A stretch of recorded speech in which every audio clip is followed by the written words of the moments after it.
Hi, and welcome to the Three English Experts. I'm Birgit. I'm Dave. And I'm Rebecca. And welcome to this episode. Three English Experts is your English podcast to help you speak better English and create a positive and happy mindset for your English learning journey. Hello, everyone, and welcome to a new episode of our podcast. And today we are going to talk about if clauses. It's a grammatical subject and it's important to talk about. And we have heard that some of you enjoyed the grammar exercise or the episode. So we thought we're going to talk about this. It's hopefully giving you some ideas how to use those clauses correctly. And since I have written the grammar books, those two guys said you're going to introduce this. Your You're turn. the grammar queen. Come on. I wouldn't call myself grammar queen. It sounds so weird. Okay. I love grammar anyway, so that's what I do. And let's have a look at this then. Okay. The if clauses, a lot of people remember from school, this was a subject. And this is containing three different types. We have, or even four, but I don't dwell so much on the zero and the first one because for German learners, it's not so difficult to manage those because it's very similar to what they translate literally in their mind. If I say, I will take an umbrella if it rains, it's literally the same in German. Wenn es regnet, werde ich einen Schirm mitnehmen. So this is not such Easier. a problem. It's easy. Yeah, I find the same. I find most people can form one pretty easily, actually. Yeah. Yeah. So I test them and I ask them to translate this sentence, for example, and then most of them come up with the right sentence, correct. I can explain and I will explain, of course. What you do is you use if in one part of the clause plus the simple present tense, and in the other part of the clause you use will. Yeah, so wenn A passiert, dann folgt daraus B, Ursache, Folge, cause and effect. That's what we use quite often in speech, I think. That happens every day, maybe. Yeah. I think it's pretty common, isn't it? If clauses. Yeah. Yeah. With the second clause, that's the hypothetical thing, that's a little more tricky. And we don't even say that too often. I don't think I have used the hypothetical sentence in German today. You never know, but probably not. I probably haven't, no. Yeah. Well, of course, I could say, because the sun is not shining today, if the sun shone or was shining, better maybe. Was shining, sounds nice. Well, that's not the best example. I would go and have an ice cream or something. Well, the rule here is, and this is something to learn, because if we translate a sentence like this, wenn die Sonne scheine würde, dann würde ich. So we have würde twice in our head. A lot of people want to translate that. That is something you shouldn't do because it doesn't sound good. I don't know. It's not correct anyway. So use if plus simple past tense. And then in the second part of the clause would. So if I won the lottery, just hypothetically, I don't even play, I would maybe then have a break from work. Yeah, Rebecca. Yeah, I think this is the problem that people think it's about the past because you have to use the past simple. So people think, oh, we're talking about the past, but we're actually not talking about the past. We're talking about something that might happen in the future. And so I think that's confusing for a lot of people. Yeah, and this würde, this double would. So the classic mistake is, if I would win the lotto, I would buy a house. And of course, it's not. It's if I won the lotto, if and would, never could. We have this little ditty. If it would, never could. Yeah. Yeah. I mean, it does. Good. There is an Ausnahme. There are some exceptions where you can put them together. Yeah. But generally, if and would, never could. A lot of people can remember that. So that's. And that's a very good point. I heard that before. People say, well, why is it the past tense? Because this is about a hypothetical thing that could happen in the future, as you just said. But remember this, and this is what we forget about. That's not the best idea with the gewinnen, but wenn es regnete, wenn es heute regnete, würde ich zu Hause bleiben. So in our German grammar, we do have the similar thing which we don't use in our speech. But English follows this rule much more, using the past, simple past, to create this hypothetical sentence here. Yeah, Rebecca. I just have a question. Can you say gewann, wenn ich im Lotto? Yeah, exactly. What's the correct form of this deklinierte, gewann, gewenne, gewann. Yes, gewann. I think that's gewann. Yeah. But gewinnen würde is so just more natural. I think everybody would always say gewinnen würde. They much wouldn't more say natural. gewann. What did you learn at university then when you learned German? Dave, do you remember this? No, I have no idea. I don't remember that at all. You blocked it out from all. Do you remember your teacher, by the way? Hopefully. No. It's a long time ago. Did you actually go to lessons or what were you doing? On occasions. Okay. I actually had a very... But if I had gone to more classes, Birgit, here you go, the third one. If I had gone to more classes, I would have got a better grade. Excellent. Introducing, or you would have remembered your teacher. Also, absolutely. Yeah, thank you, Dave. That's introducing to the third conditional clause. And that's tricky one. So if I ask people to translate, hätte ich das gewusst, dann hätte ich das machen können. Again, we have twice hätte. We don't want to have would twice in the English clause. So what has David just said? If I had done that, if I had studied, and here he contracts a little as a native, if I'd done. So sometimes people don't recognize this. If I had studied harder, I would have remembered my teacher. So we have if and past perfect plus would and present perfect. Get so excited about the perfect. I mean, really, I get excited about the perfect. That's such a brilliant phrase there, there. And you don't know why you're the grammar queen. I get excited about the perfect. Sorry. Yeah. So, and I explained this phrase. So the second one was a hypothetical things that could happen, but they are not true, no fact. And this is something about the past you can't change. Yeah. Yeah. So the past you can't change. Yeah. I have to say in German, I mean, conditional 3, this hätte ich gewusst, I mean, it is difficult. And I remember struggling through that at university. And even now when if I try to form a conditional 3, everything gets a bit slow. And I want to put a gewesen wäre on everything, but I know it's not always right. But I always want to just put a gewesen on something somewhere. Yes, and I think the trick here is to find one sentence, one reference sentence. Yes. Like you can do that with conditional 2 and 3. If I won the lottery in the lottery, if I won the lotto, I would buy a Tesla or whatever. And I have a wonderful sentence. One of my learners, she repeated it for a day and she never forgot about the third conditional. If this lady hadn't dragged me away from the street, then in Singapore, I would have stayed forever. I would have been run that's over very dramatic. by a car.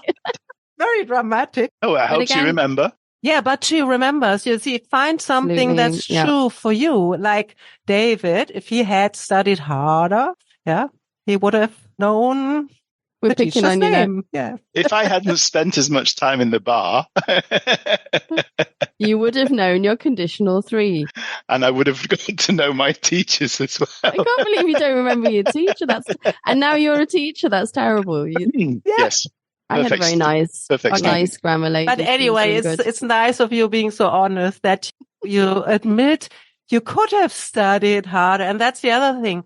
The useful part of this third if clause I always teach is regrets. I could have been better. I could have done more sport. I should have saved. Yeah, exactly. The should have as well is a good one. Well, we should have spent more time on the marketing campaign. So again, it's this in the company, you're looking at a project when it's finished and you're talking about what was good and what wasn't. And you can use it. So if we had invested more in marketing, we would have attracted more customers. Or if we hadn't changed this would have happened. So it's this kind of looking back and reflecting on things, what could have worked differently or Yeah, and I think although we don't say these sentences on a daily basis very often, I don't say things like, hätte ich das mal gemacht, dann wäre der Hund jetzt netter oder freundlicher, würde nicht. Yeah, I don't say that very often, but in a business context, I always say this is useful. It's very useful. And you also repeat present perfect, should have done, could have known. Yeah. And understand maybe the concept of the perfect, present perfect, past perfect, have done, had done. So from a grammatical point of view, I think that's useful. It is. And I think, Dave, you had a point about negotiating, right? Because you do these negotiating courses. Yeah, exactly. So I think reading between the lines, if you can listen really carefully and make out exactly what the other person is saying. For example, if they say, if we reduce our prices, will you buy more? Of course, this is the conditional one.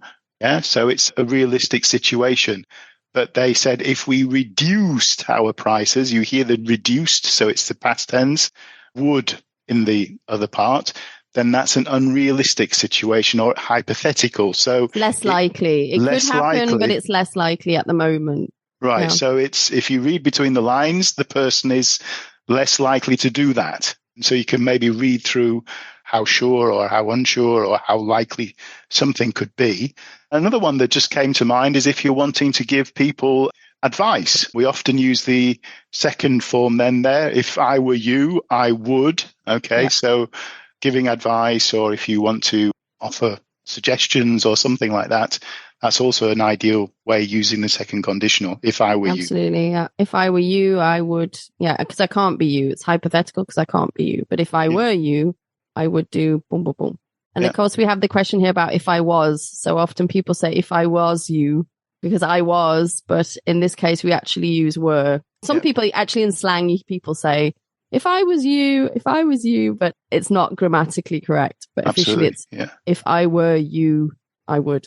Oh, that's a very interesting, very good tips with the negotiation and reading between the lines. And I think people understand it more easily than they are able to use it themselves. That's then the problem when they need to look at I mean, what Dave was saying there, it's quite a high level of English because you've got to be listening and you've got to get used to that sound of like, okay, this is more realistic, this is less realistic, that's quite high level. But if you're doing negotiations on a daily basis, it's definitely something worth learning, practicing, thinking about. And practicing is like looking maybe at a grammar exercise and repeating a few sentences. Maybe at your book, Birgit. That's why Absolutely. I wrote what I wrote it for. After I had realized the teachers in school used the same material that was free on the internet.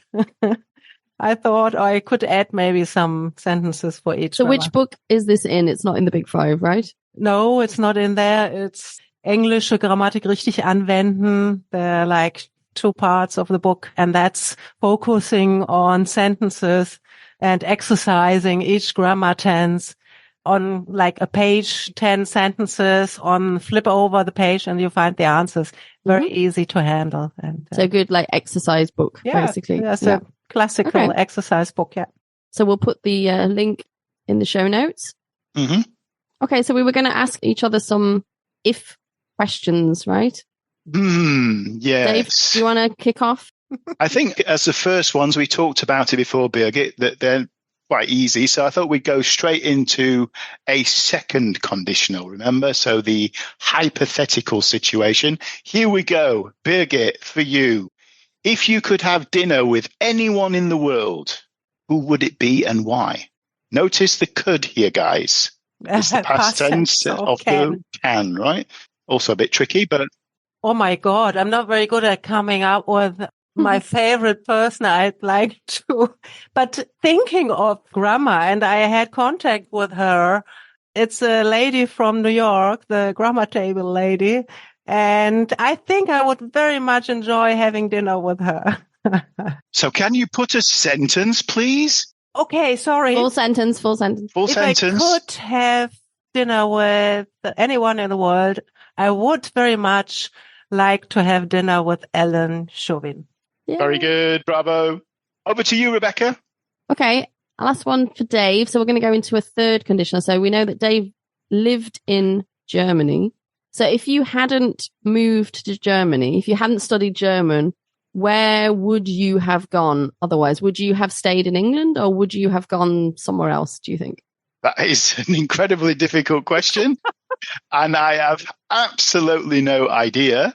But I think I will make it up. If I hadn't moved to Germany, I would have stayed in the UK. What I would have done, I have absolutely no idea. But I would have stayed in the UK and see what happens. So if you hadn't become a teacher, what would you have done? Can you imagine what you might have done?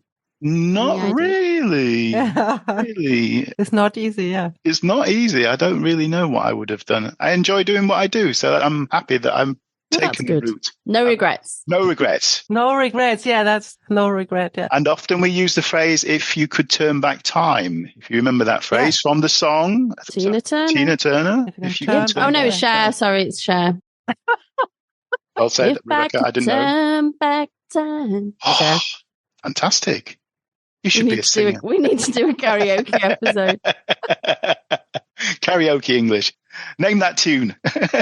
Okay, a question to Rebecca now. Mm-hmm. And I'm going for the third conditional because that's good if listeners hear that more often, repeatedly. Rebecca, if you had won the lotto, let's stay with that in the lottery. If you had played at all, I don't know. When you were really young, I was really young. Yeah, if you had won the lottery, a lot of money at the age of 25, what would you have done? I was thinking the age of like 13, I would have bought a horse, I think. When I was a teen, I desperately wanted a horse. So if I had won the lotto when I was 12, let's say, but I wouldn't have played the lotto because you can't play when you're 12. Didn't have the money. What would I have done? Good question. I think I would have used it for traveling. I think I would have traveled further. Yes. What about retiring? I would have retired. I know it's a bit boring though, isn't it? If I had won the lotto when I was 25, I don't know. I would have traveled around the world. But not to Germany first. You wouldn't have traveled only. I'm not sure it would have been top of my list, but I was already in Germany when I was 25, so I would have donated it to a little dog charity in Spain or something like that. And now you have not a horse, but a dog. Yes, I would have done that, I think. Yeah, wonderful. Okay, do we have some more? I wanted to ask you the same one, actually, about the famous person you would like to have lunch with. Oh. I don't know, really. Because you can think of a famous person, David. You know exactly absolutely. Yeah, Steven Gerrard. Gerrard. Stevie G. Stevie G. Sorry, the sentence. Oh, Birgit. Oh, okay then. What about Kloppy? Jurgen. I thought you were going to say Jurgen, actually. Okay. Seems to be a football guy. Okay. Yeah, of course. Or maybe if I could have dinner with anybody, I would have dinner with Lothar. Lothar Matthäus. Would you give him free English lessons? Absolutely. Yeah, cool. If you're listening, Lothar, there's the offer. I'm here, ready to coach you. No problem at all. Yes, just a fascinating character. I think he would be fun.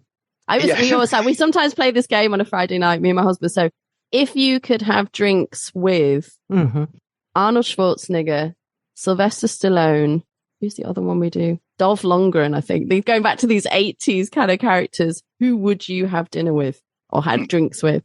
Dave? Arnie. Yeah, go with Arnie. Too. Full sentence, please. Oh, sorry.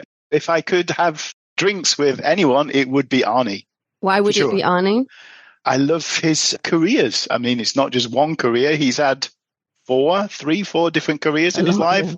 I mean, he could take you to the gym. You said you go to the absolutely. Gym now. He could be your gym buddy. Yeah, or my trainer.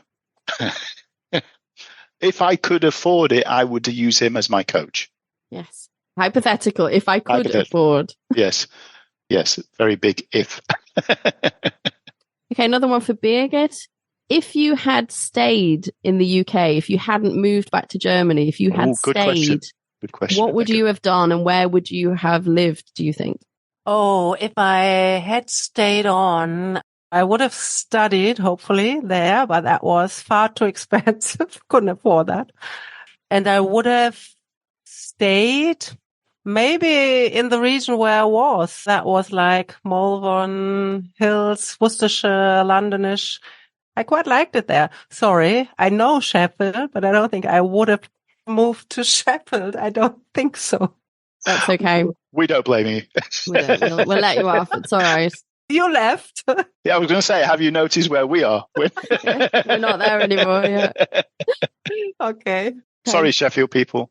Dave, if you hadn't studied German, would you have studied another language? Would you have done like French or Spanish or something else? In retrospect, if I could turn back the clock, I would have done Spanish for sure. Because I'm now in Spain, it would have made my life a lot easier. But back then, I never knew I was coming here. So, yeah. Birgit, if you could travel in time, would you travel into the past or would you travel into the future? Oh, I think I would travel into the past, actually. Yeah? Yeah. I'm a bit cowardish about the future. To know what's happening in the future. I think I agree with that. Yeah, the 80s. I'm quite fond of the 80s at the moment. I don't know. I would love that. I would love to go back but no smartphone anymore. That's good. Freaky. Go back to 1984 or something. Actually, that reminds me of possibly introducing our next topic for the next session. Because talking about going into the future and the past, there's a very good book I'm reading at the moment called Second Sleep. Okay. That's all I'm going to say. I was wondering where you were going with that. I was thinking, what's it got to do? I'm going to review 1984, the book. Very good book, but I was just, Second Sleep. Our topic. Okay. Is it a new book or an old book? It's relatively old, but absolutely amazing.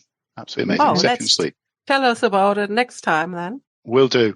Because we are going to talk about good books for you to take maybe on holiday, or good books generally from different spheres, whether it be English, whether it be, for example, business, whether it be fiction books, whatever, factual books, different genres. Yeah. Different levels as well. I think some books are more, you can recommend for different levels of your English, depending on what you like, but also kind of level you are. Yeah. Absolutely. Wonderful. Very good. All right. Okay. Then. Okay. See you next week. Bye. Bye for now. Thank you. Thank you so much for pressing play today. If you have any comments, questions, or perhaps suggestions for future episodes, feel free to contact us at our website, 3englishexperts.com. Have a great day and see you next time.